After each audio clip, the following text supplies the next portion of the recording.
दोस्तों, आपने अक्सर मखाने खाए होंगे, फिर चाहे व्रत में हो या फिर रात को हल्के स्नैक्स के तौर पर आपने क्या कभी इस बारे में सोचा है कि ये छोटे छोटे मखाने आखिर पैदा कहाँ होते हैं और इनकी खेती कैसे की जाती है।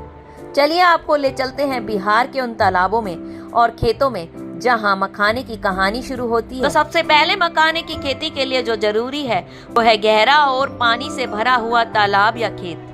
इसके लिए किसानों को कम से कम 4-5 फीट गहरे पानी की जरूरत होती है, क्योंकि मखाने का पौधा पानी में ही उगाया जाता है। इसके बाद फिर आता है बीज बोने का चरण। मखाने के बीज को पानी में डाल दिया जाता है, फिर धीरे धीरे ये बीज नीचे जाकर मिट्टी में जम जाते हैं और कुछ हफ्तों बाद इनकी पत्तियां पानी की सतह पर तैरने लगती है, बिल्कुल एकदम कमल की पत्तियों की तरह। अब यहाँ से शुरू होती है असली मेहनत, कटाई की।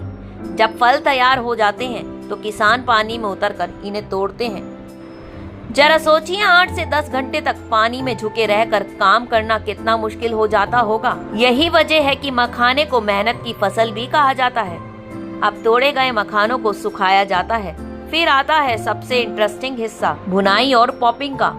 सूखे बीजों को गर्म रेत में भुना जाता है। जब बीज पूरी तरह गर्म हो जाते हैं तो उन्हें लकड़ी के हथौड़े से हल्का सा तोड़ा जाता है और तभी अंदर से निकलते हैं वो सफेद और फूले हुए कुरकुरे मखाने, जिसे हम सब जानते हैं। इसके बाद उन्हें पैकिंग करके मार्केट में भेजा जाता है और यहीं से आपका हेल्दी स्नैक्स बनकर घर तक पहुंचता है। तो दोस्तों, अगली बार जब भी आप मखाने खाएंगे तो याद रखिएगा, ये सिर्फ स्नैक्स नहीं है, बल्कि किसानों की मेहनत और एक अनोखी खेती की दास्तां है। इस विशेष रिपोर्ट में इतना ही, फिर कुछ नया लेकर आएंगे। फिलहाल मुझे दीजिए इजाजत। जुड़े रहिए DD24 नाउ डिजिटल न्यूज के साथ।